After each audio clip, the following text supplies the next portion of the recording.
Ih, fiz errado, gente. Tem que começar de novo. Ih, li errado. Eu tenho que botar mais energia para parecer que é mais espontâneo. Sim. Olá, eu sou Christian Lynch e você está ouvindo ou assistindo o Diálogos com a Inteligência. Esse programa aqui é uma parceria da Insight, editora da revista Insight Inteligência e do Meio. Com a ajuda de vários especialistas, nós refletimos sobre temas fundamentais para pensar o Brasil e o mundo. E nós só temos uma regra aqui: deixar de lado o senso comum. Bem-vindos!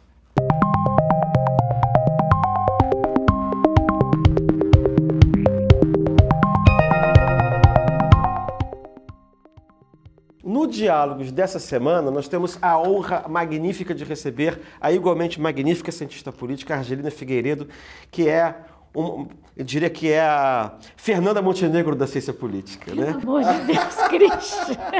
A Argelina é uma das maiores especialistas do país em estudos de sistemas políticos e eleitorais, relações do Executivo com o Congresso, uma longa trajetória acadêmica no Instituto de Estudos Sociais e Políticos da UERJ, que é o IESP-UERJ, que é o melhor programa de ciência política do Brasil, né? Além de ser doutora em ciência política pela Universidade de Chicago e pesquisadora do Centro Brasileiro de Análise e Planejamento, do SEBRAP.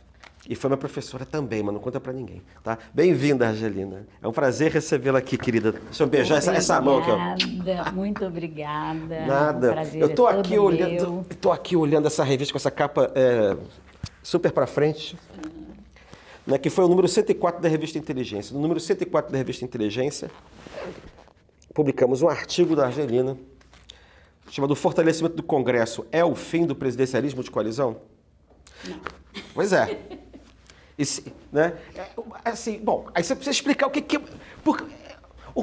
O presidencialismo de coalizão, o que é, afinal? Tá, o presidencialismo de coalizão, na verdade, é um governo de coalizão num sistema presidencialista. E eu costumo dizer que governo de coalizão é uma categoria muito mais ampla do que presidencialismo de coalizão. A ideia do conceito, da expressão, de fato, tem sentido, porque o Sérgio Abranches, que cunhou o termo, era o primeiro artigo sobre o funcionamento de governo de coalizão no presidencialismo brasileiro.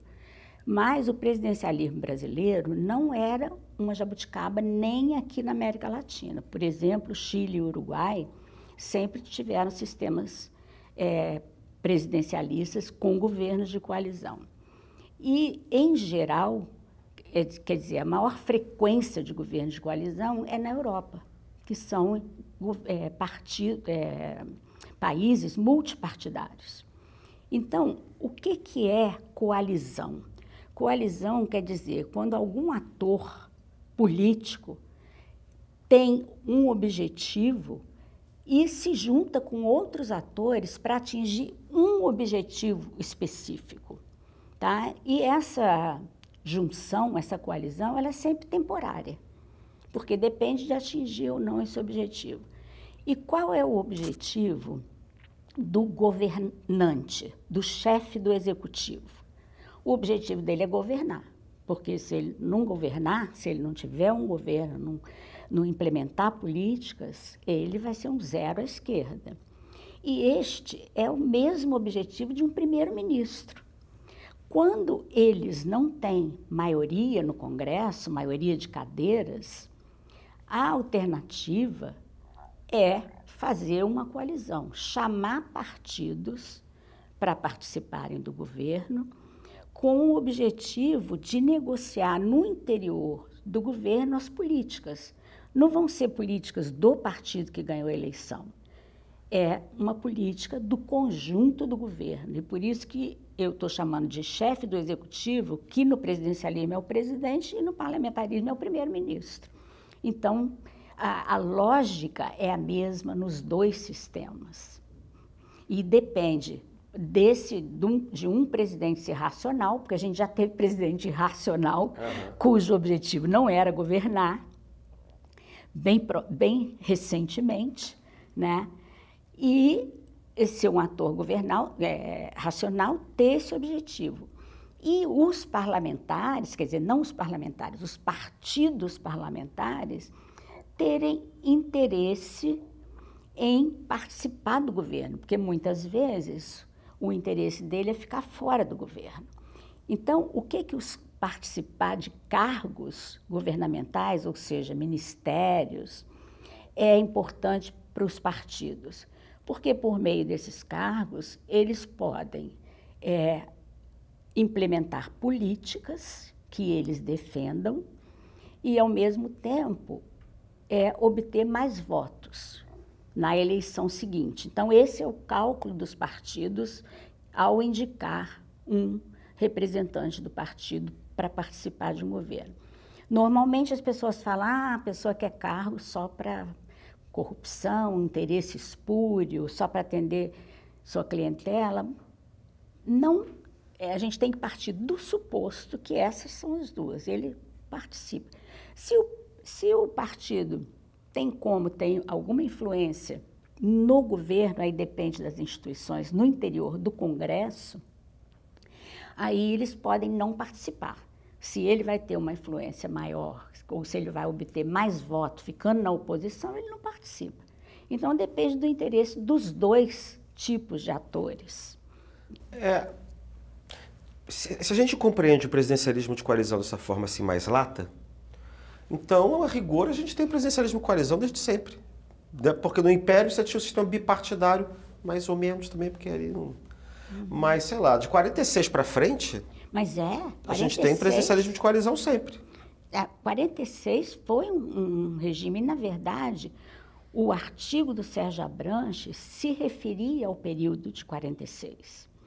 E um dos argumentos do artigo é que o Sérgio Abranches, ele defendia o multipartidarismo, mas ele comparava o presidencialismo de coalizão no Brasil com os países parlamentaristas europeus. Então, para ele, era o presidencialismo que tinha mais problema, e não o multipartidarismo.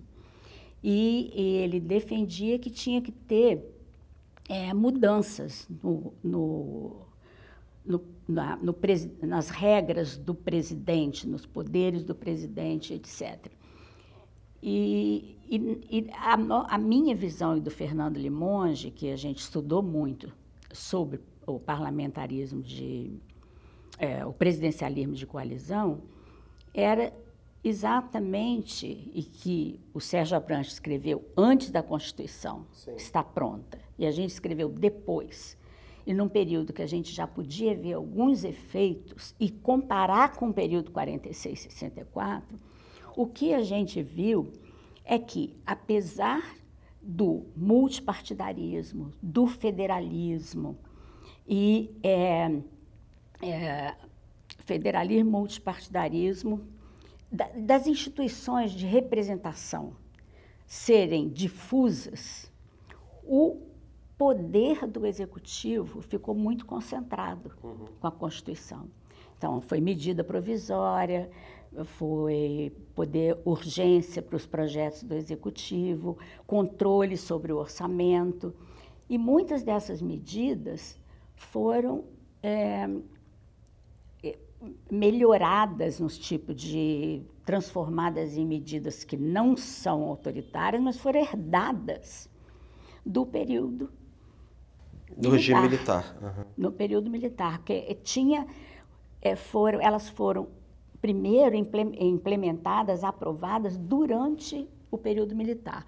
Aí, por exemplo, a medida provisória, o Congresso Constituinte alterou, porque o Legislativo podia alterar as medidas provisórias, enquanto que no período autoritário, se o Legislativo não fizesse nada, ela estava aprovada automaticamente. É isso que eu queria perguntar. O que aconteceu, assim, você tinha o presidencialismo de coalizão desde tempos imemoriais, por assim dizer, mas ele não gerava estabilidade. O que foi que aconteceu que ele passou a gerar estabilidade por volta de 94, 93, por ali? Não foi só 94. Uma maior estabilidade, sim. É porque antes não tem, quer dizer, você tem o governo Sarney, antes a ditadura não conta. Não conta. Antes, 46, 64, é instabilidade total. Total. Uhum.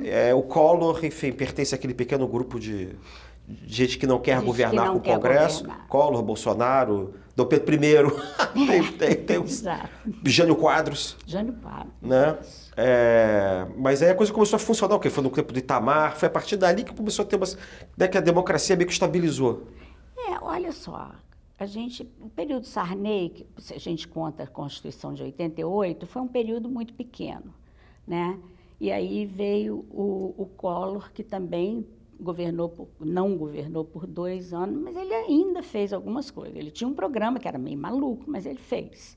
Quer dizer, ele tinha. Mas tinha primeiro a ideia de que ele podia governar sem o Congresso. E ele viu que não dava. E isso é uma coisa importante, porque o Congresso, ele tentou formar uma coalizão, depois de dizer que não ia fazer nada com o Congresso, e não adiantou. Acabou sendo, quer dizer, ele renunciou, mas o impeachment ia sair. Depois, o que a gente vê já começa com o Itamar, porque entra, inclusive, o plano cruzado, o plano real, é durante o governo Itamar, né? Então, um argumento, quer dizer, o principal argumento meu e do Fernando, que essa estabilidade vem exatamente desse poder de agenda do Executivo. O Executivo passa a comandar o processo decisório, inclusive no Congresso. O que isso significa? Todas as prerrogativas que o Executivo assumiu, passou a ter na Constituição, não existiam na Constituição de 46. Inclusive, eu dou um exemplo que Constituição, fazer uma Constituição é prerrogativa do Congresso exclusiva, normativamente, em geral é isso. Os militares deram poder ao Executivo de fazer Constituição. E a Constituição de 88 manteve isso. Tanto, que eu estou dizendo é assim, a Constituição de 88 permite que o Executivo mande um projeto de emenda constitucional. Ah, tá. Não, fazer a Constituição não. Eu estava achando estranho. Não, pois é. Tudo não, bem, é emenda não, constitucional. É emenda constitucional. Okay. O presidente, antes de 64, no período 45, 64... Não tinha esse direito de iniciativa. Não tinha. Tá. E era uma coisa que era totalmente comum, de acordo com uma visão do que é executivo e legislativo, que a Constituição é o contrato da sociedade. O executivo, ele representa uma parte da sociedade, ele é eleito por maioria. O Congresso não, um Congresso com um sistema proporcional, ele representa 100% da sociedade. E, então, o poder constituinte está no Congresso, né? O que, por exemplo, aconteceu em 63? O Jango, ele tinha um projeto de emenda constitucional para a reforma agrária, para uma reforma agrária. E era um projeto que era um projeto aceitável, pelo menos negociável com aquele Congresso. E o que aconteceu? O Jango não podia mandar. Ele precisava que o PTB, que é o partido dele, só o partido que podia mandar um projeto de emenda. E o PTB mandou um projeto de emenda super radical, que era impossível de qualquer Congresso aprovar. Que na reforma agrária, o projeto incluía também reforma urbana. Muito avançado. Muito avançado. Na verdade, muito radical, porque não existe no mundo um exemplo de reforma agrária que tenha passado por meio, uma reforma agrária dessa natureza, por meio do Congresso. Não, quer dizer que era muito adiantada a reforma urbana, que é uma coisa de hoje, né? É uma coisa que está na pauta do dia. Pois é, aí a gente tem então essa estabilização, depois tem uma espécie de desestabilização ali em 2015, 2015. por ali. O que aconteceu ali? Olha, ali, o que aconteceu com aquela toda desestabilização é bastante política. O fato do presidente, eu sempre mantive isso, o fato do presidente comandar o projeto, dele ter uma força muito grande, legislativa, influir no processo legislativo e, portanto, no resultado das leis, né, da produção legislativa, ele é limitado pela aprovação ou não do Congresso. Ajuda, mas não obriga, né? É uma relação, no fundo, que requer a aprovação explícita do Congresso. E, na medida provisória, que era a medida mais forte, ela funcionou muito bem no governo de Fernando Henrique, e até eu digo, funcionou muito bem porque o Fernando Henrique tinha um apoio político muito grande, e principalmente pelo fato de ter feito um programa de estabilização bem sucedido, né, que era uma demanda importante da sociedade. O Lula depois pôde, nos dois governos, fazer a mesma coisa com uma outra demanda incrível, assim, bem grande da sociedade, que era diminuição de desigualdade, combate à pobreza, etc. A Dilma, no primeiro governo, tinha um programa que era muito menos consensual na sociedade e entre os políticos, que na política econômica. E os interesses são muito mais fortes. Isso era um ponto. Além disso, tem a questão da Lava Jato. A Lava Jato começou a atingir não só os partidos, mas parlamentares. Quer dizer, não determinados partidos, mas um número grande de parlamentares que estavam envolvidos. E a Dilma estava firme no combate à corrupção. Não permitia nenhuma interferência do ministro da Justiça. Isso Fernando Limonge conta no livro dele com bastante detalhe, que leva a um comentário do Jucá dizendo: a gente tem que parar essa sangria. A sangria era a ameaça que pairava sobre os militares, sobre os parlamentares, sobre os parlamentares corruptos. Então, o movimento dentro do Congresso contra, além de que o Congresso já estava ficando um Congresso mais conservador desde a eleição de 2010, gerou esse clima político que, na verdade, foi reforçado pela atitude do Temer, que era vice-presidente e começou a ver o caminho do futuro dele, né? Traçar o futuro dele.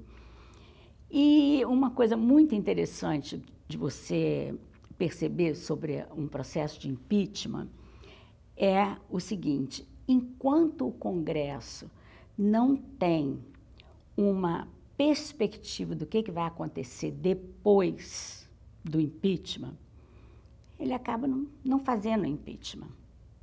A imprevisibilidade coíbe, né? Isso. E ali não tinha.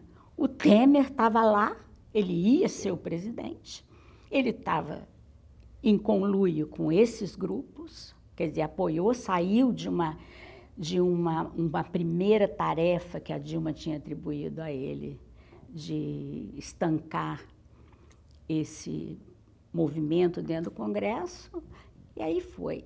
Isso, para mim, foi, na verdade, antes, se você pensar do ponto de vista democrático, teve uma atitude, que foi a atitude do Aécio Neves, de suspeitar, jogar uma suspeita sobre o processo eleitoral.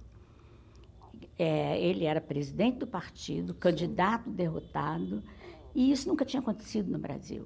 Uhum. E a justiça eleitoral nunca foi contestada. Mas quando o Temer assume, ele restabelece um presidencialismo que é quase um parlamentarismo, né? Porque parecia que ele não tinha nem mais presidente, que ele era o primeiro-ministro sem presidente. Mas a instabilidade continuou, mas aí a instabilidade era externa, né? Na verdade, é uma estabilidade muito de acordo entre ele e aquele Congresso, que depois deu no que deu, que ele foi o presidente mais mal avaliado do período de redemocratização. Eu não sei se chamar de primeiro-ministro é agir junto com o Congresso. Não, isso é brincadeira, na verdade, porque, na verdade, não tinha presidente do ponto de vista da legitimidade. Ah, tá. Da legitimidade não tinha. Então, ele era como se fosse o primeiro-ministro de um presidente que não existia. Mas ele não era nem o primeiro-ministro, porque ele não estava lá governando, porque é aquilo que eu falei, o primeiro-ministro, ele tem a prerrogativa de governar. Sim. No presidencialismo é o presidente. Se não é o presidente, não vai.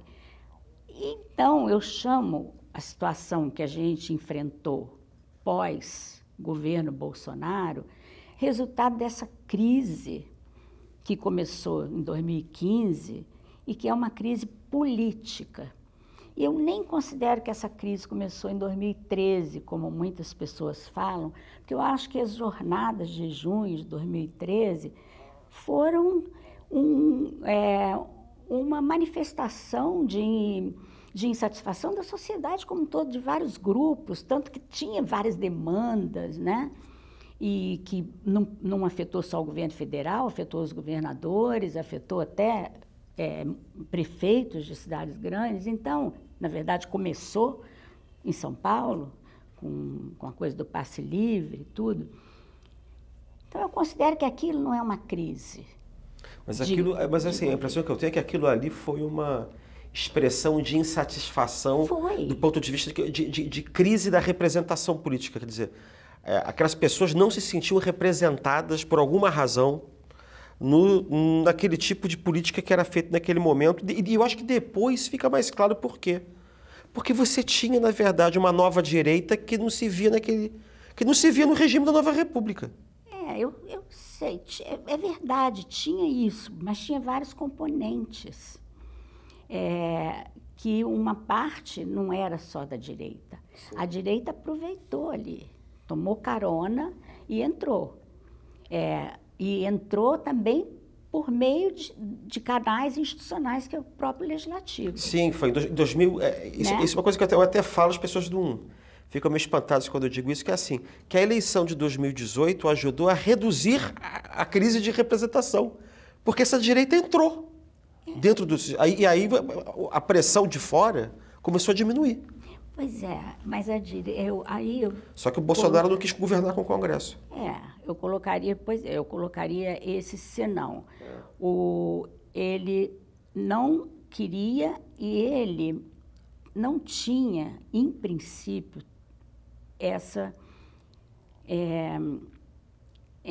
o Congresso não aceitava essa agenda super radical e de costumes muito conservadores, mais do que o Congresso aceitaria. Tanto nenhum presidente no Brasil governa sem Congresso. E isso Lula sabe muito bem. Claro. E você tem que negociar, não tem jeito. Aí, e o Collor foi uma prova disso, e inclusive o Collor, muita gente fala dos caras pintadas, não sei o quê, mas foi o Congresso que abriu a comissão, a CPI. Então, antes do pessoal ir para a rua, o Congresso já tinha agido. Mas, enfim, voltando ao Bolsonaro, no primeiro ano, ele teve muitas propostas rejeitadas pelo Congresso. E no segundo ano, ele viu que não dava, e aí ele comprou o Congresso. Né? Comprou principalmente o Lira. Eu digo, comprou não, está sendo muito forte, alugou. Alugou o Centrão. É verdade. Alugou. Mesmo porque era temporário mesmo, porque só por 4 anos, né? com possibilidade de... Ou até o golpe, podia. Ou até o golpe, ou antes de 4 anos. Depois você não precisa mais alugar. Antes de 4 anos, com certeza. Mas a ideia é, e nesse ponto, eu digo, eu usei o termo comprou porque ele passou a dar carta branca para o Congresso em toda a questão orçamentária. Pois é, eu quero fazer uma pergunta sobre isso, mas antes eu quero fazer uma perguntinha pequena, que é o seguinte, você acha que ele tinha alguma coisa na cabeça? Porque a impressão que dá é que ele alugou para o Centrão, mas que ele próprio não tinha um programa. Quer dizer, o único programa que ele tinha era um programa pessoal dele, da família dele, sim, e perpetuar-se no poder ad infinitum. Tirando isso, não tinha nada. Para manter essa proteção familiar. Eu concordo inteiramente que ele não tinha programa. E presidente sem programa não tem o que negociar com o Congresso. Ele põe as coisas, o Congresso fazia. Então, por isso é que ele compra. Negociar é diferente de comprar. Uhum. Barganhar é diferente de comprar. E por que o Lira fica tão forte? Porque ele, na verdade, toma quer dizer, ele tem um poder institucional muito grande, que é aceitar os pedidos de impeachment. E o Bolsonaro tinha muitos e passou a ter mais ainda depois da pandemia, né? Pela atitude dele, ele tinha razões de sobra para ser impedido. O Lira podia fazer isso. Então, ele comprou, sim, de fato. E o Lira ganhou um poder muito grande, porque o Congresso, o presidente da Câmara, principalmente, e o relator do orçamento, eles têm uma relação grande, porque o relator ele tem uma função que é institucional. Depois eu posso falar um pouco sobre isso. O que o Lira fez foi transformar isso e conseguir muito mais dinheiro. Por quê? O relator ele pode conseguir mais dinheiro porque quando eu digo que ele tem uma função institucional, ele faz os ajustes sobre o projeto que o Executivo mandou, porque depois que o Executivo manda para o Congresso, não tem mais como mudar. O Executivo não pode mais mudar. Então, tem que ser via emenda.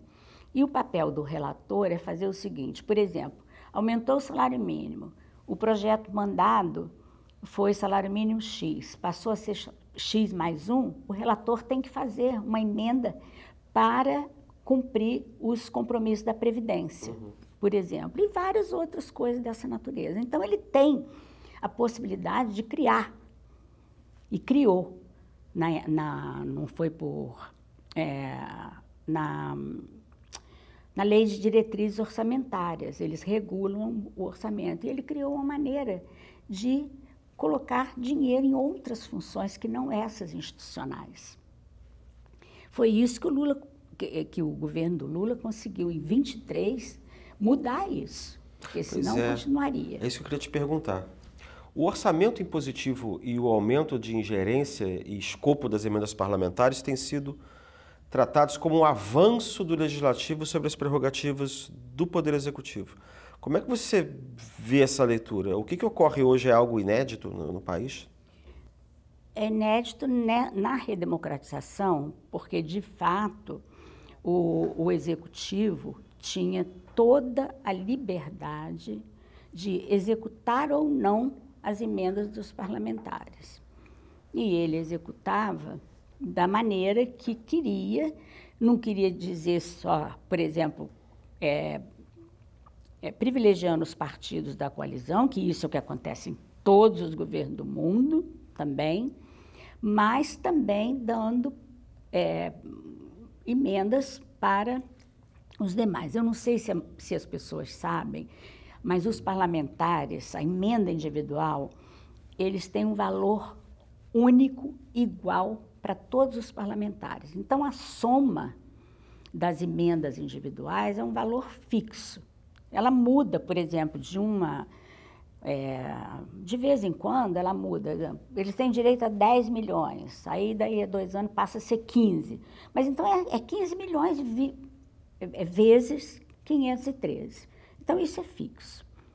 O que o orçamento secreto permitiu foi aumentar muito mais esse dinheiro por meio do relator. Tá? Por isso que chama emendas do relator. Emenda do relator, porque é o relator que criou. E como era do relator, de fato, você não sabia para onde ia, nem quem estava mandando. E esse foi o grande poder do Lira, e que ele certamente ia querer manter durante o governo Lula.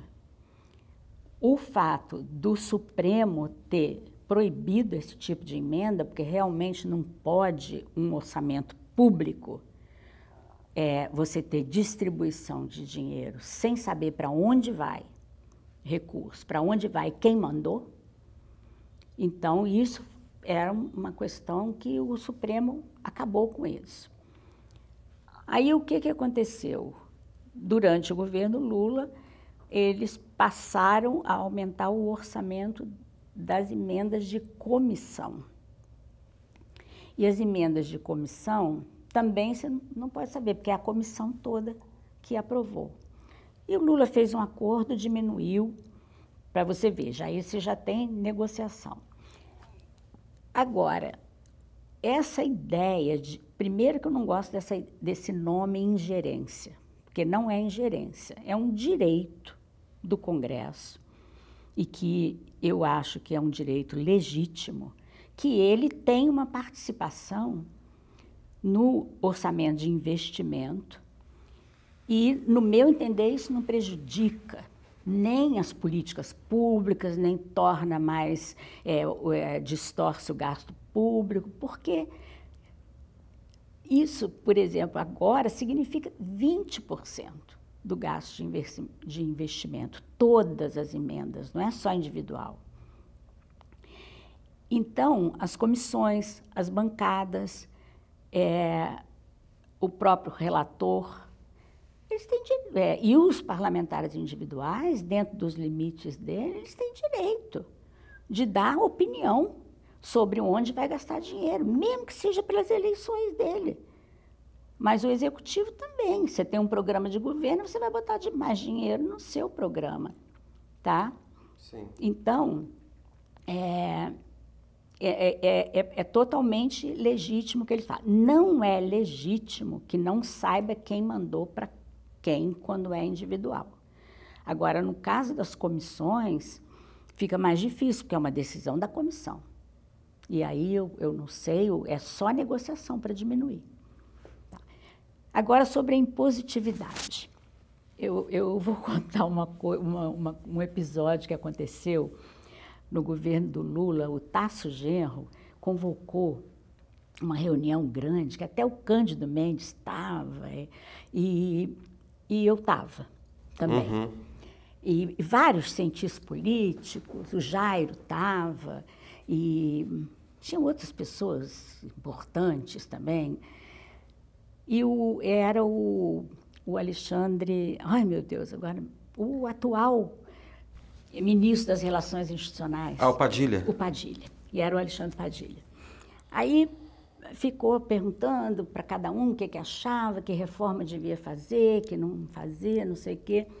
Aí eu falei, essa discussão de reforma já tão batida, tão as mesmas, e nunca passaram, eu acho que vocês, PT, devia inovar. E a inovação que eu sugiro é apoiar o orçamento impositivo. Aí o Alexandre Padilha virou e falou assim, mas professora, assim a senhora acaba com o meu ministério. Aí eu falei, não acaba não, seu ministério vai ser transformado realmente em relações institucionais. Vai dar trabalho para o seu ministério. E vai ser de relações institucionais. Enfim, eu falei isso porque eu acho que é total direito. E não vai distorcer, e você não pode supor que o Congresso, não é supor, partir da premissa que o Congresso vai ser mais corrupto do que o Executivo. Não tem, essa suposição. Pois é, aí eu pergunto a você, de onde vem essa raiva que o brasileiro... Eu não gosto de falar em brasileiro não, porque isso é muito pouco científico, mas assim, de onde é que vem essa raiva do senso comum contra o Congresso? Por que a gente tem a impressão de que, por regra, com todas as exceções, o presidente é mais legítimo que o Congresso? Existe uma percepção difusa de que o Congresso é ineficiente, é ilegítimo, o que ele faz é tudo meio mal visto, entendeu? E o presidente não. Eu acho que isso tem uma tradição aí por trás disso, né? E essa coisa não é só assim do brasileiro comum. E tem pessoas que, por exemplo, eu tinha uma colega lá na Unicamp, que quando eu falava das coisas do Congresso e tal, ela falava, Angelina, você pode falar que o Congresso faz coisa, mas eu gosto mais de executivo mesmo. Então, porque as pessoas têm uma ideia de urgência. Uhum. É como assim, o executivo pode fazer qualquer coisa e o Congresso demora. Uhum. E demora. E o país é atrasado, não pode esperar. Não pode esperar. O Congresso demora e tem uma diferença, essa demora maior no Congresso tem um pouco a ver com o seguinte, o executivo ele tem uma equipe de pessoas, especialistas nos ministérios, o próprio ministro que é político, que vão fazer o projeto e vão mandar para o Congresso um projeto já estruturado, pronto. O Congresso, para fazer eles são 513, com diferenças partidárias muito grandes, sem o compromisso de pertencer ao governo. Ele vai ter um custo muito maior de formular um projeto que seja mais viável, e, ao mesmo tempo, ele tem que influir no projeto do executivo. Então, eu acho que vem um pouco dessa instituição, dessa pressa, da urgência. Porque o Brasil é atrasado também, o dinheiro é pouco, tem que ser... a ideia de, assim, o Congresso é lento, é ineficiente. E hoje as pessoas estão achando que o Supremo está bem, está melhor. Porque o Congresso fica parado, o Supremo legisla.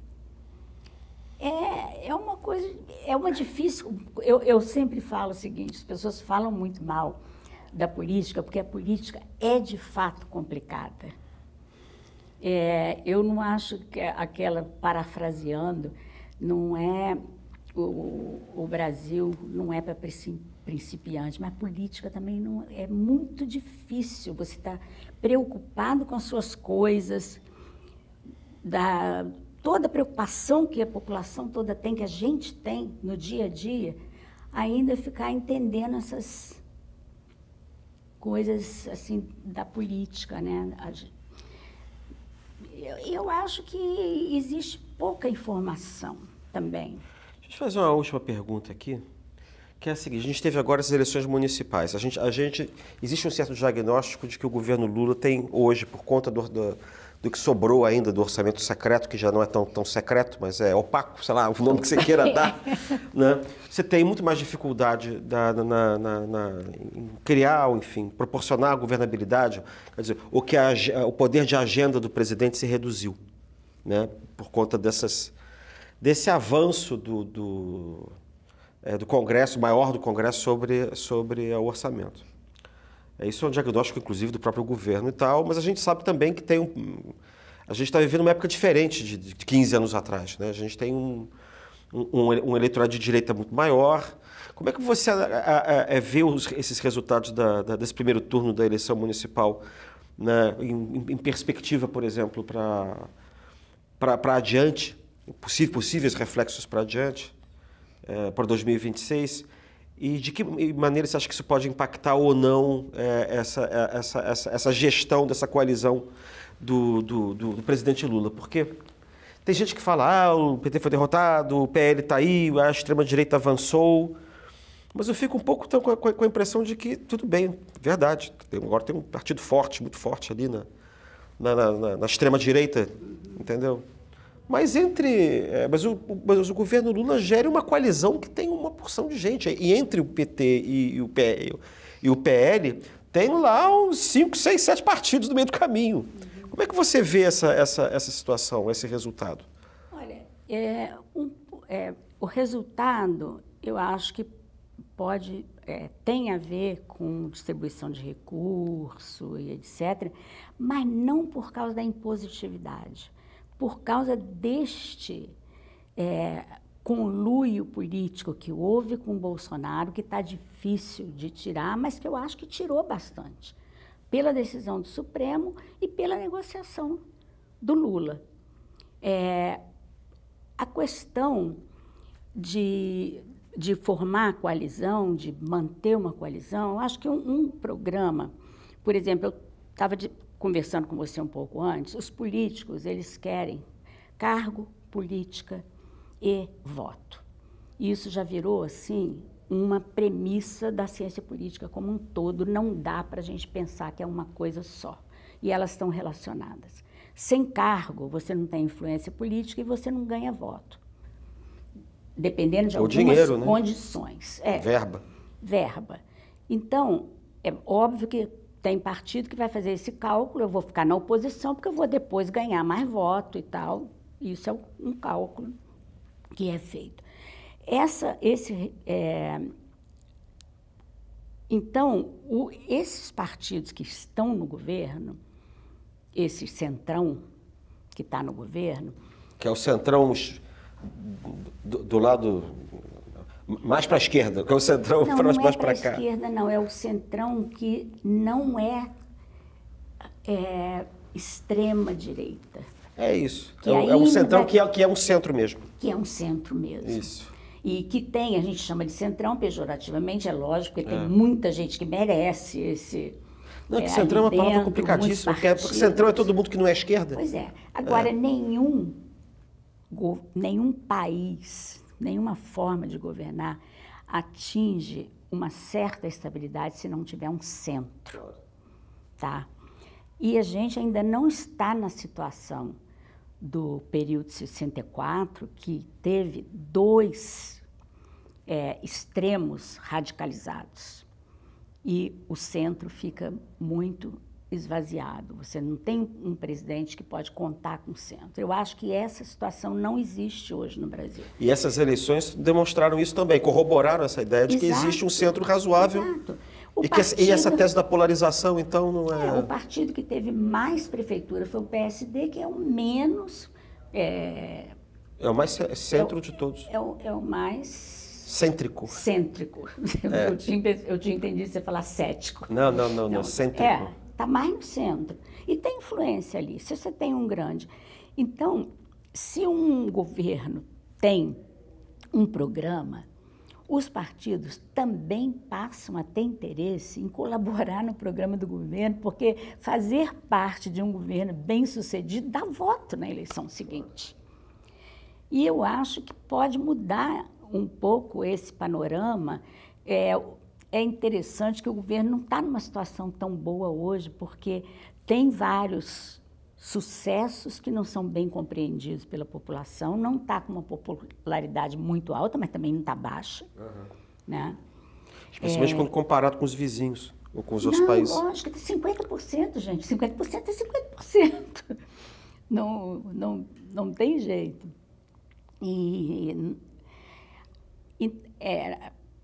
E aí, eu acho que com esse desenrolar, com algumas outras coisas bem-sucedidas, os partidos passam a ter interesse. Esses partidos que não são fiéis ao governo, menos fiéis, abaixo do que deveria, o governo tem conseguido, as grandes coisas tem conseguido. Então, precisa mais, precisa. Mas se você tiver negociação, eu não estou aqui para fazer tudo por mim, vocês vão participar disso aqui, a gente vai negociar, a gente vai para frente. Tem gente que diz que eu sou otimista. O resultado que eu achei melhor nessa eleição foi a derrota do Marçal. Sim, sem dúvida. Que aí seria uma tragédia, um cara como esse em São Paulo.